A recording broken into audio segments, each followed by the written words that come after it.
Sorry. Okay. So, welcome to another episode of the Take of Space podcast. This season, we're passing the mic back to Black survivors in our community and inquiring about their healing journeys. So, today, meet Wow.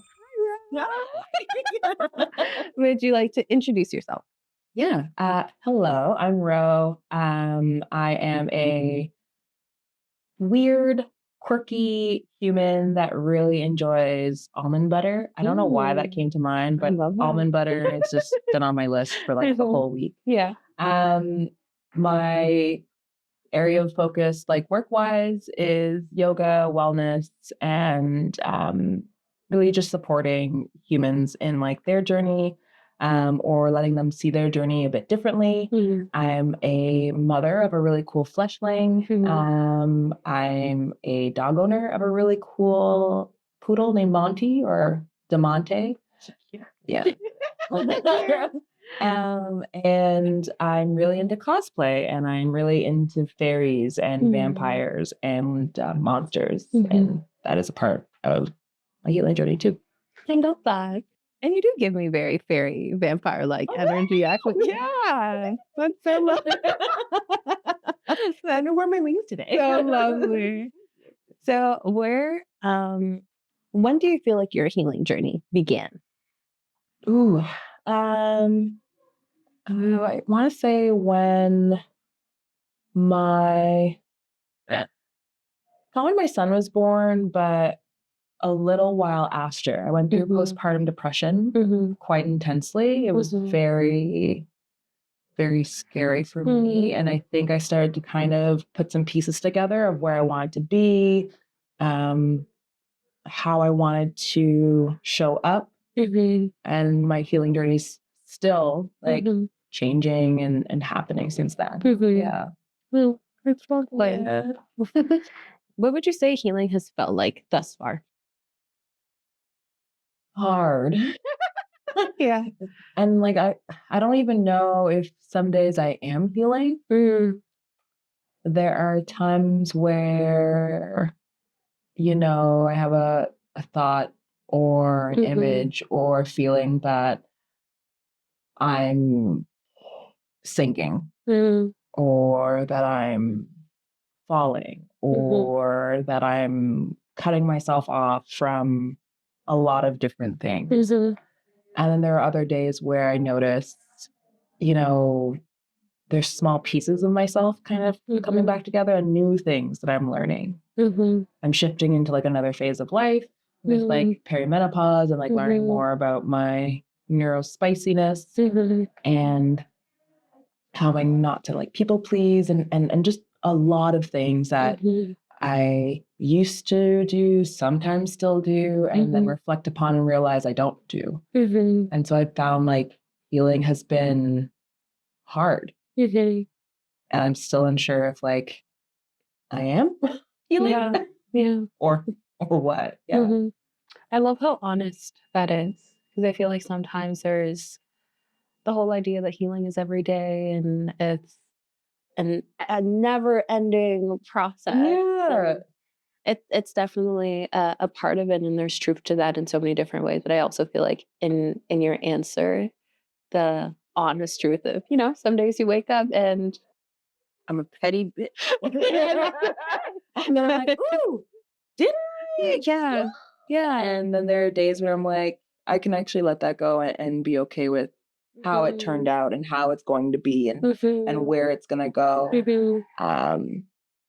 I can have deeper conversations with myself and deeper conversations with others. And then there's times where I know I'm frozen in time and I'm not sure, or I'm defensive. And like, I just feel like we put perfectionism into healing, which ends up for me being really confusing. And so I think that's why I have a hard time thinking like, am I or am I? What's going on? Yeah. But I love the idea that there doesn't have to be a standard to it, and it doesn't have to be rigid and fluid. Yeah, I love that. And in this whole idea of having conversations with yourself, what have your conversations with yourself sounded like recently? Sure. Recently, they've been kind of sad. Mhm. And that's real. Yeah. Yeah. Recently, they've been kind of sad. And they've been kind of damning in some ways. Mhm. And they've been a struggle. Mhm. And in other ways, they've been kind of a saving grace to see another Mhm. perspective. Mhm. Um, I am someone that kind of gets overwhelmed and overstimulated. Mhm. I'm noticing like quickly Mhm. as I like grow and age and things in my life change. Mhm. And so I'm finding like having those conversations with myself, Mhm. I do struggle to kind of see past whatever barrier there might be. Mhm. And then there are some times where I see a little bit of sunlight and I'm able to kind of Yeah. move through it in a I'm not sure what the word is, but move through it softly. Mhm. Gracefully? I'll take gracefully. Yeah. I'll always take gracefully. Yeah, I'll always take gracefully. Hands down. Whatever resonates. Give me the grace. Yeah. Whatever resonates. And actually that also makes me think like on those days where maybe the light isn't peeking and peering through as much, how do you offer yourself that self-compassion and that grace? And, for you personally, like where does that remembrance that like the sun actually will peek back around the corner? Like where does that come from? I talk to my friends and family, like the Mm. people I hold really dear. Mhm. Um, there's always been this notion of you have to just like deal with it, figure it out on your own, shift Mhm. through it on your own. And Mhm. if you can't figure it out on your own, then how are you going to help get other people to help you out? And for Right. me, I prefer it the other way of when I know I don't have the capacity, when I Mhm. know that I'm sinking in quicksand and silly putty and whatever it may be, Mhm. the first thing I need to do is like name it, reach out to someone and name it again. Mhm. Um, and vocal process Mhm. as best as I can, Mhm. and then somatically process or Right. just move through it as best as I can. And I Mhm. think those have been the best ways of Mhm. like knowing that there's light. And it might be just me naming my capacity, Mhm. and my friends will, instead of saying like, oh, everything will be better, don't worry, don't Yeah. worry, they might shift the conversation in a different way of talking. We all talk about Mhm. what's going on, and then we start to laugh about different things. We start Mhm. to connect about different things. We Mhm. start veering off into 5 or 6 different conversations. Mhm. And then I recognize like the light is there. I just need to tap into it Mhm. through the other people who Mhm. also make me whole in Yeah. that aspect. Like I'm whole on my own, but Of course. there's more in there. Mhm. Yeah. Well, that's so beautifully put.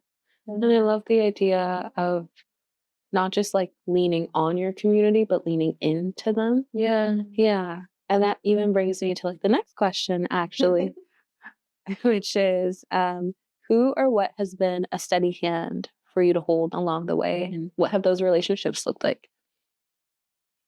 My little one for sure. Hmm. Honestly, kids have like they're very brutally honest Yeah.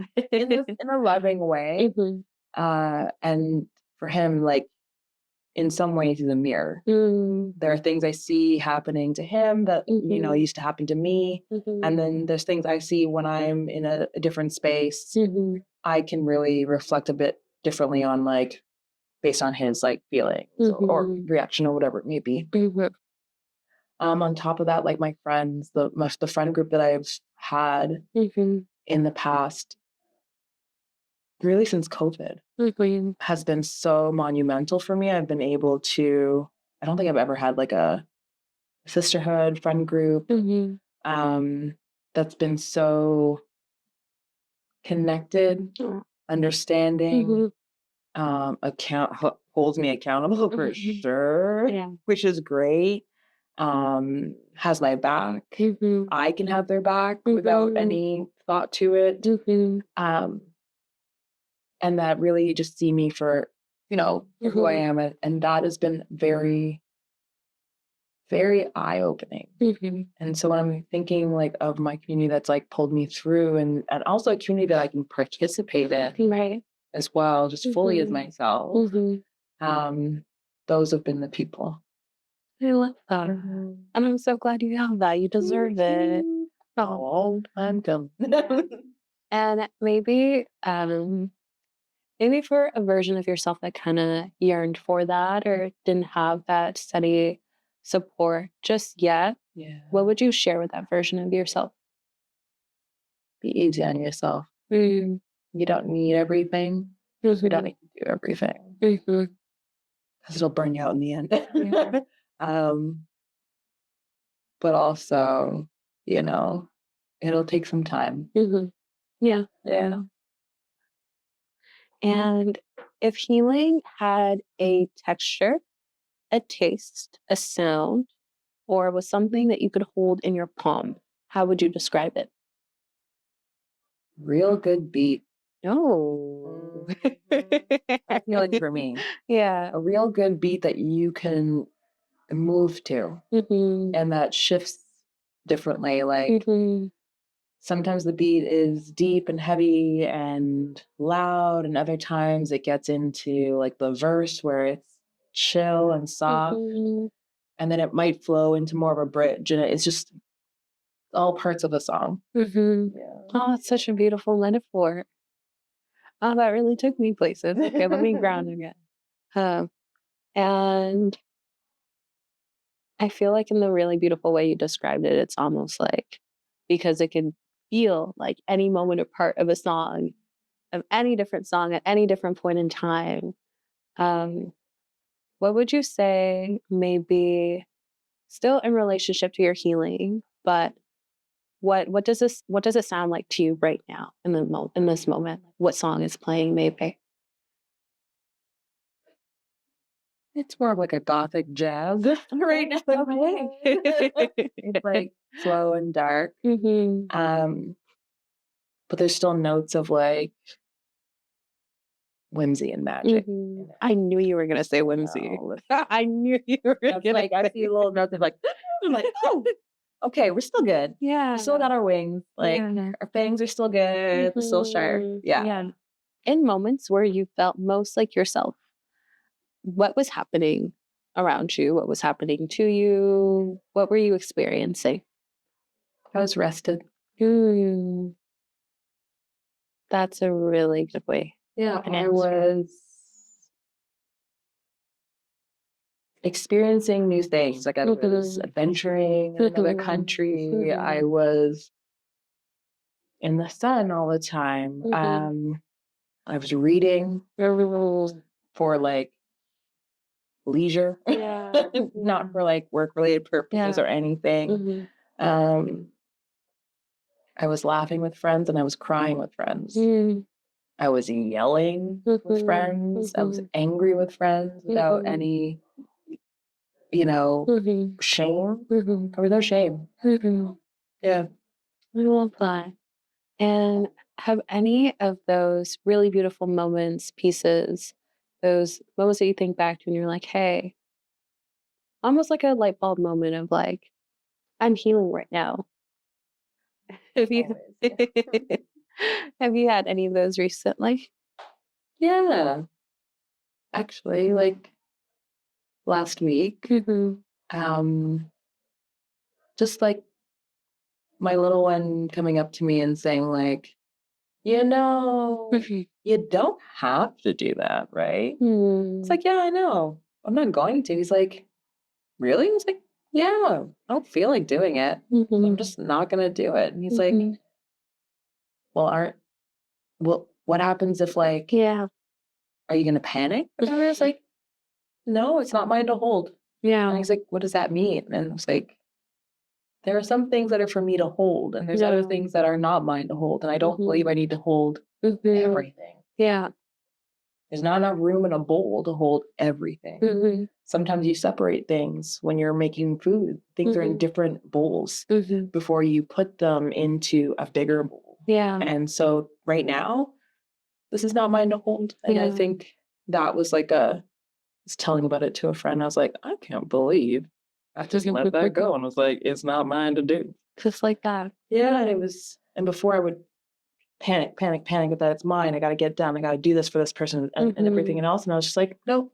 And I think that was, yeah. I love that.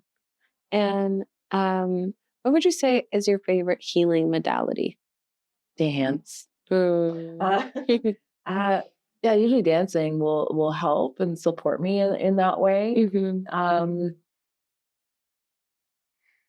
But also doing things that really connect me to my body. I think my body's like the first thing that's going to notice before my mind does. And like my mind is always running, right? 24/7. That's just how our brains work. 24/7. It never stops. And so I don't mean like processing information. It's continuously supporting the body. Right.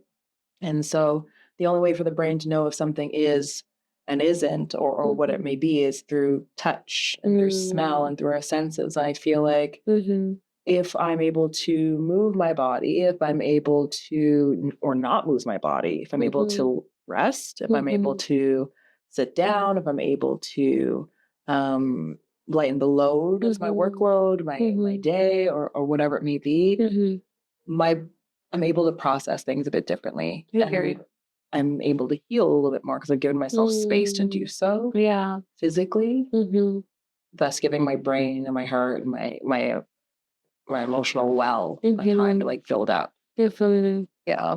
I love that. I feel like it almost speaks to the idea of like building capacity and, shifting gears and coming out of that, be it like fight or flight or that automated, just I'm doing the things I have to do and just like, oh, I'm actually taking a moment to build up me so I can be me more and support me better. Yeah. I love that. And in dance, what is it for you outside of the like somatics of it? I feel like knowing that you're a dance teacher, kind of cheating a little bit, but in terms of like sharing that with others, what does that feel like? Sharing with others is fun. Yeah. I think like the process of like seeing people feel, I don't even know how to explain it. Sometimes people will come in if I'm doing a class or if we're hanging out and they are afraid to dance. And normally I find the hang up is that someone has told them or someone has laughed at them or someone has made them uncomfortable or someone has shamed them or it has not felt safe in their body to do so. And when it comes to like a group of people, it's connecting the idea of like, no one's looking at you. Because if they are, Yeah. And I find like the best part is when people are able to let go and realize that like the idea of just moving allows them to be tired. It allows them to be energized. And it also allows them to be more aware of their surroundings and proprioception of like what's going on in their body and what's going on around and how their body's moving. Yeah. I love that. That tapping into no one's looking at you. And I feel like it also makes me think of the ways in which maybe dancing is like healing. And almost like regardless of where you find yourself in, what season of your life you're in or what chapter you're in, I think the remembrance that like no one is looking at you and you can just be. Everyone's moving in different like spaces, and the people that are looking at you, they're looking to you to also enjoy the moment with them. Yeah. The ones that matter. Yeah. To you. Yeah. That's a beautiful reminder too. And if you were to almost try to summarize your own personal story. Summarize my own personal story. As if you were telling it to maybe a younger version of yourself.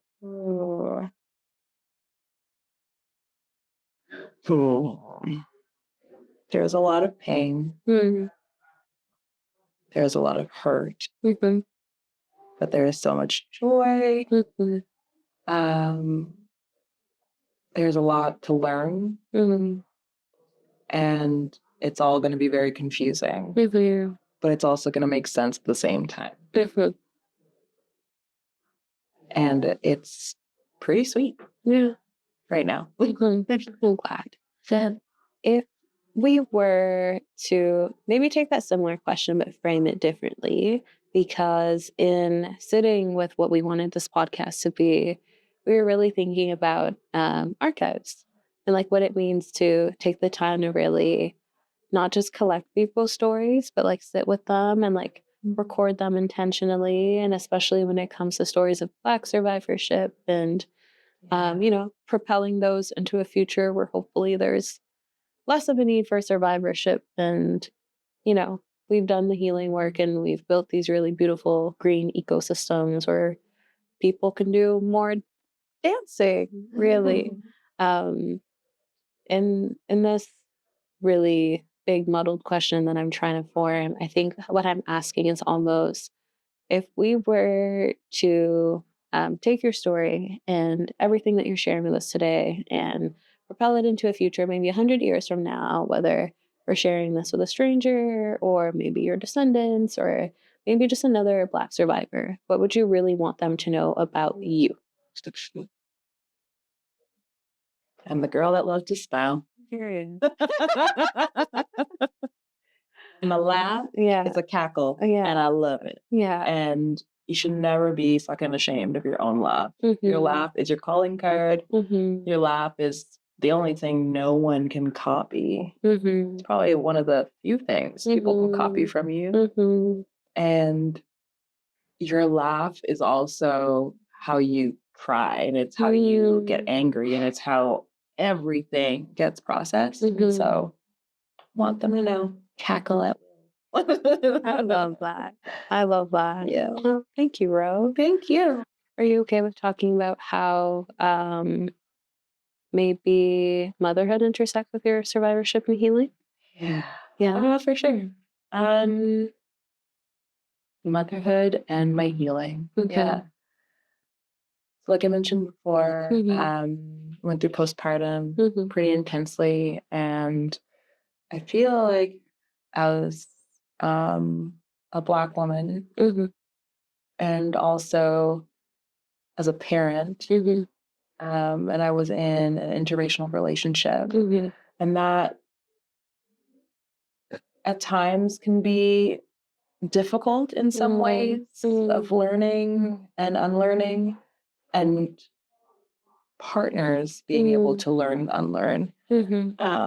And I feel like I went through a lot of that pain alone, or trauma alone, of trying to keep myself afloat, and this little human that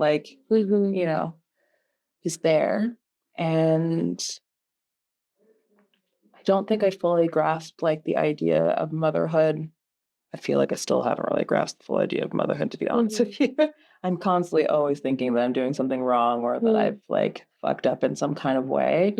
And I realized that motherhood in survivorship is really learning to trust yourself again, because you've stopped trusting yourself for you don't trust yourself for a really long time, whether that's the situations you've been in, whether it's the trauma that you're still trying to overcome it and work through and navigate.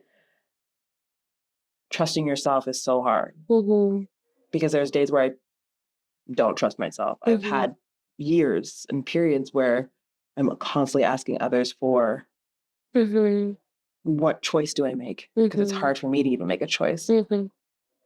But with motherhood, you have to make the choice. You have to trust yourself to support this young one. You have to trust yourself to make sure this young one has everything that they generally need to the best of your capability. And so you have to constantly put trust in yourself, even though you don't see it that way, to keep yourself regulated, to keep yourself conscious, to keep yourself aware, to keep yourself in good spirits, so that this young one can learn from you, can ask you questions without fear, can be themselves without fear, and then on and then on and then on and then on and then on. Being like able to have a conversation with my son and say like, your mom's queer. And they're just like, yeah, cool. Yeah. Got it. I'm like, yes. Hey. Yeah. Awesome. Yeah. You know? We're having a conversation around issues at school. Especially as like him being mixed of hair and autonomy, bodily autonomy, especially in where I live, and being able to protect, but also not overprotect. And the overprotection is sometimes my trauma coming through, and being able to navigate that. And I think it's tough. And I also think, again, like the biggest thing is trust, and it's tough and it's hard. And so for me, I find like motherhood in this time, especially during this time, is so difficult, and trying not to revert back to like the way that you were raised, right, as well, to do something a little bit differently, so that down the road, if my son wants kids, or if my son is supporting young ones, that they have a bigger container to do so. Yeah. Well, it's really beautiful. You know, it's so tough. It's exhausting. Like exhausting. It's enjoyable, but it's like exhausting sometimes. But yeah, I wouldn't change it. Yeah, it definitely does sound as beautiful as it is. I definitely see all the ways in which it's laborious, Scary. and even in here, you describe the whole idea of like to protect, but not protect too much. Yeah, because sometimes I just want to be like, nope, nope, nope, nope, nope. Yeah. And then I have to go, is this coming from me because I'm afraid? Or am I truly actually being supportive? And sometimes it's because I'm afraid. And sometimes it's because I don't want to do something. And sometimes I have to realize it's not about me. It's also about this other person in my life who, he's my son, but he doesn't belong to me. And so therefore I need to make sure I nurture what he wants to jump into, what he connects with, to respect him as an individual as well.